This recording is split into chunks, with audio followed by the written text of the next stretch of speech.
Welcome to Breaking Ties, Is Divorce the Answer?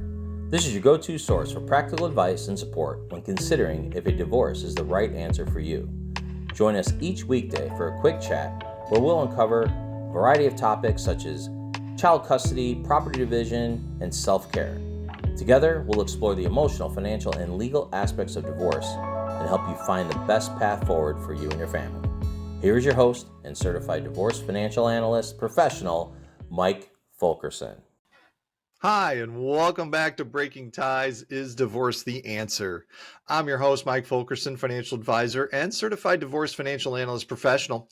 And today we're going to get into a complex issue, and that is how a spouse's business gets factored into a divorce settlement.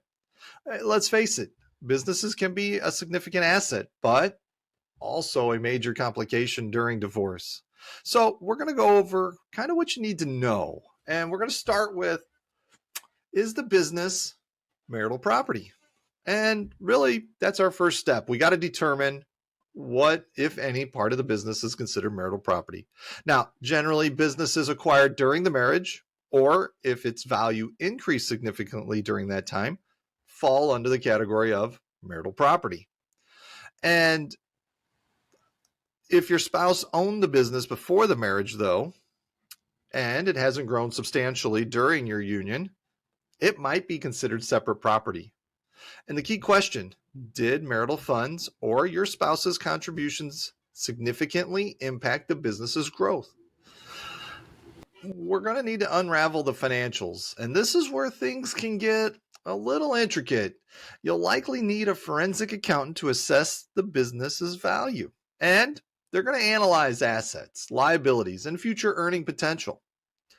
And when it comes to actually dividing the business, we got some options. And we're going to need that clear picture of the business worth, though. And then we can move on to options on how to handle it in the divorce settlement. So one option is a buyout.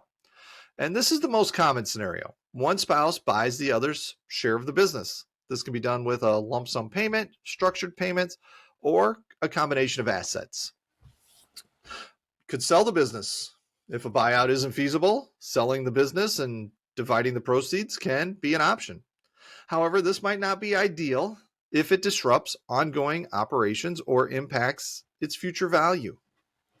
And another option here is co-ownership, and this is in very rare cases. So spouses might actually choose to remain co-owners. This requires a clear agreement on management roles, profit sharing, and potential future buyouts. It's a complex arrangement, and really, it can be emotionally and logistically challenging. So you want to take care if this is the route you're going to go. You got to remember that navigating a business within a divorce gets really messy sometimes. So consulting with an experienced divorce attorney specializing in cases really involving businesses or business assets is vital. They can advise you on your rights, explore the best options based on your specific situation, and ensure a fair and balanced settlement. And you're going to want to protect yourself financially, so don't underestimate the emotional toll this process can take. Have a strong legal team by your side can help alleviate some of that stress and protect your financial future. So a spouse's business really just adds another layer of complexity to the divorce proceedings that you're going through. And with the right legal guidance and clear understanding of your options, you can reach a fair settlement that protects your financial interests. I want to thank you for joining me on this episode of Breaking Ties, Is Divorce the Answer? Should you have any questions, just let me know. Divorce is not the end of your story. It is the start of your next great chapter. All the best.